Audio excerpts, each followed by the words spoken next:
Mid-morning on August 5th, we were in northern Minnesota and had stopped at a rest area across from the Canadian border. This was a good chance for us to stretch our legs and switch drivers. I had been driving for about 3.5 hours, and Derek was going to take over as we drove into Voyageurs National Park, which was still about 3 hours away.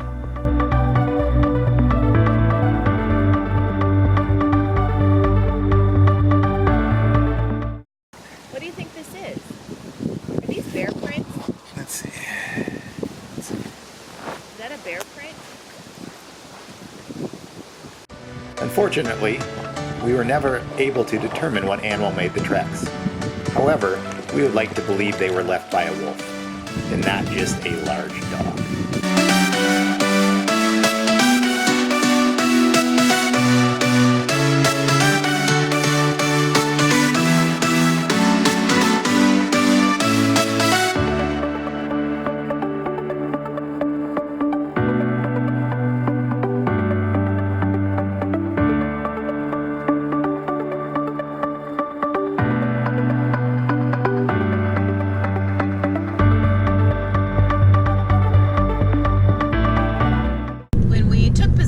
Of our rental car. It is a Hyundai Elantra. We weren't quite sure what to expect from it. All we really kind of hoped was that it treated us well and got us to where we were supposed to be with a little bit of pep for when we needed to pass trucks and things like that on the one-lane roads. But what we found is the gas mileage is surprisingly high. I'm looking over right now. We're at 46.9 miles to the gallon. I think the highest we've seen it is in the 47 range. But we've been filling up, I don't know, maybe once a day and having to put in about a quarter of a tank. I think, half a tank at the most.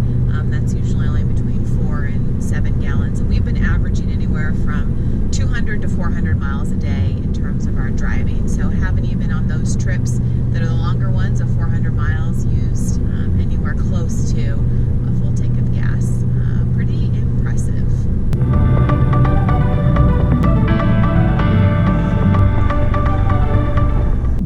Talk about roadkill, or a more gentler version is the sleeping animals on the side of the road. We have seen a variety of them so far on our road trip. They include a raccoon, a porcupine, a deer, coyote, probably a couple cats and dogs, a bird, that one may have been this one's fault, and an unknown animal that looked very pig-like.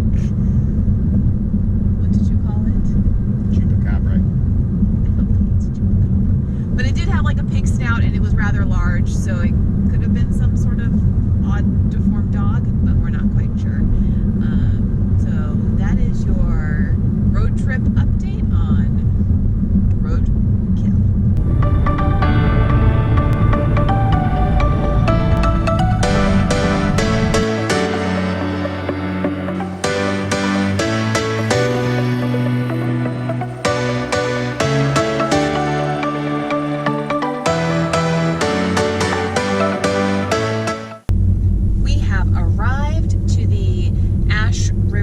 Visitor Center here at Voyageurs National Park.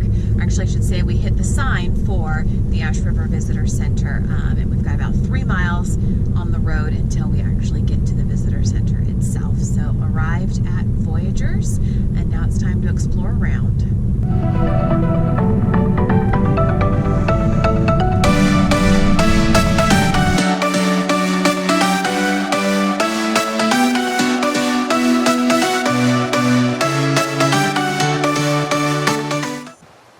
The visitor center is actually closed. It said it's only open Thursdays through Sunday. Tomorrow we are headed up to Kabatagama, I think is how you pronounce it, visitor center.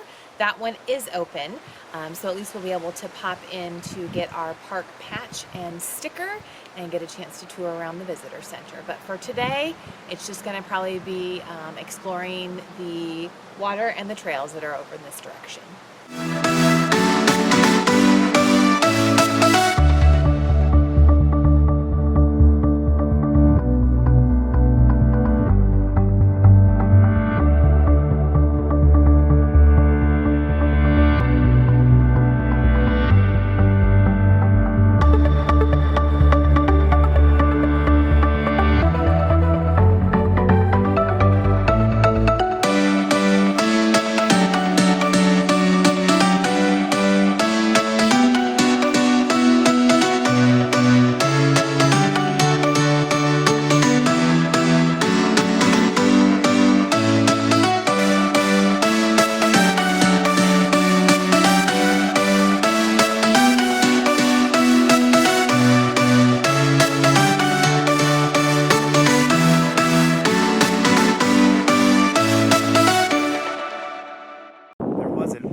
area down by the water, but unfortunately it was already taken, so we are heading up back to the car.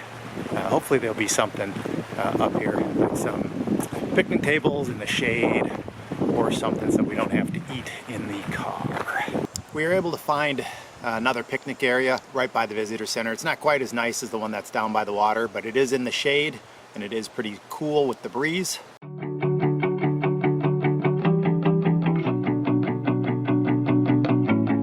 Hey, from the moment of my opened eye, been looking for a guided light to lead me on my way.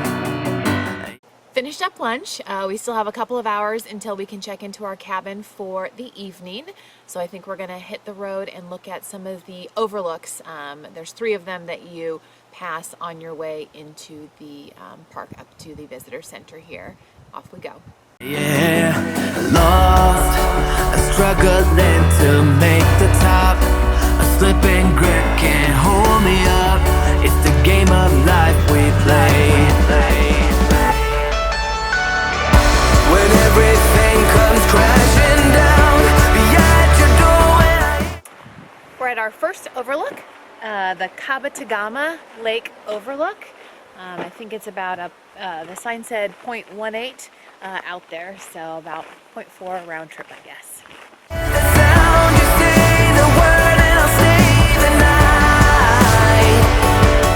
One thing that is pretty surprising so far here at Voyageurs is how cool it is.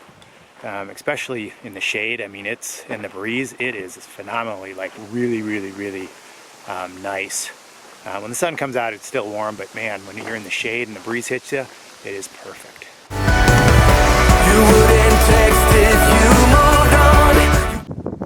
So we've reached the overlook for Cabatagama Lake. The board here talks about how there are over 450 miles of undeveloped coastline here at Voyageurs that you can explore, and 55 miles of those actually border directly with Canada. So there's a little bit of a shared history. I think one of the things I was reading about the park before was that it's named after someone who was a fur trapper who would trade between the US and Canada many years ago in his canoe. And so that's how we got the name Voyageurs. Now we know that the lake that we walk down to, where the sign for Voyageurs is by the visitor center, is the Cabatagama Lake, since we've been to the overlook now. I think that the view of the lake, you probably get a little bit of a better perspective from the path by the visitor center, but this one gives you a little bit more elevated look of the lake. So it's very nice as well, plus we had a beautiful shaded walk through the forest.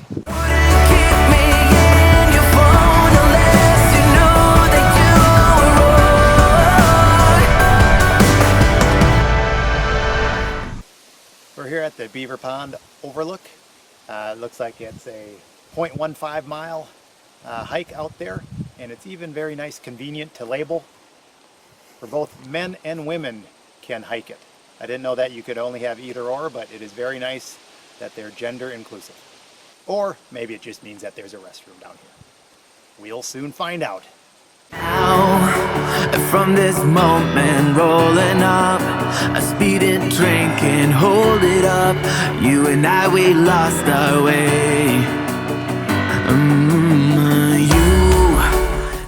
We've made it to the overlook, and you can see that there is, in fact, a beaver dam. You can just see it right over my left shoulder. Kelly just pointed to it. And down on the information board down there, they talked about how beavers were agents of change and how they can change and transform a landscape. And we have a pretty good example of it down here. You can see all the water, and then with the dam. She did light and ran away, and I got stuck with a knife in me, and this pain won't go away, but still, when everything comes crashing down behind your door, when I hear the sound, you say the word and I'll stay the night. You wouldn't. On the map for this hike, it looks like it's a lollipop type of hike, so you walk a little bit out and then it basically just makes a circle and then you come back on the same area. So we've come to that point here, and I believe we're going to go to the right first, and then we'll come back up the other side. If you moved on, you wouldn't keep me in your phone unless you know that you were wrong. But I hold on, but I hold on. Though not as bad, this trail has given me some minor flashbacks to Logging Lake Trail that we did in Glacier.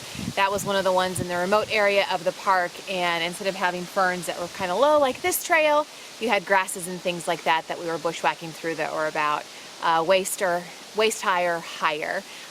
That trip I ended up getting probably about 20 plus bug bites of unknown origin, which made for a very uncomfortable day afterwards.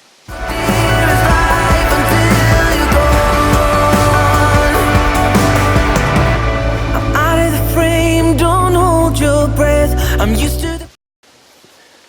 So we've come to our first track on the trail. I'm not sure exactly what it is. Possibly Bigfoot. But baby, don't Come on, Slowpoke! fun and game until the final step. That's when you overstep. You know that I'm weak, you exploit that, yeah. I'm down on my knees when you place your bet. Keep telling myself it's the last of it. Made it back to the lollipop.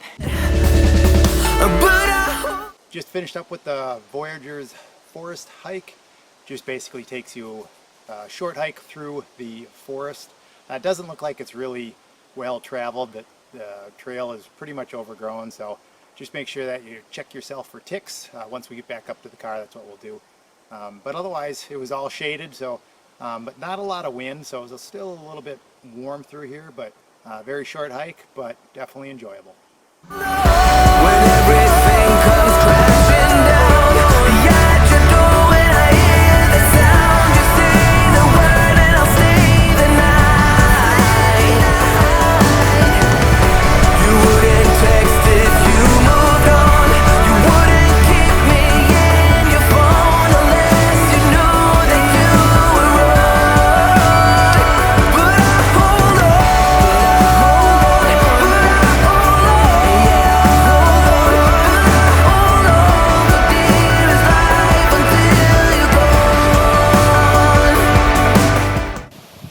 checked in now at the Ash Riviera. We are in cabin 4 for the next 2 nights. So going to just get the car unloaded and then try to plan what's for dinner. Across from the road, from the cabins, there's like a little area for all the guests to utilize. They have their own docks, a little fire pit, a sauna, just an area to kind of come out and relax close to the water. That's going to wrap up day 1 here at Voyageurs. For tomorrow, we got a big day planned. We're going to be heading out to Kettle Falls. Stay tuned.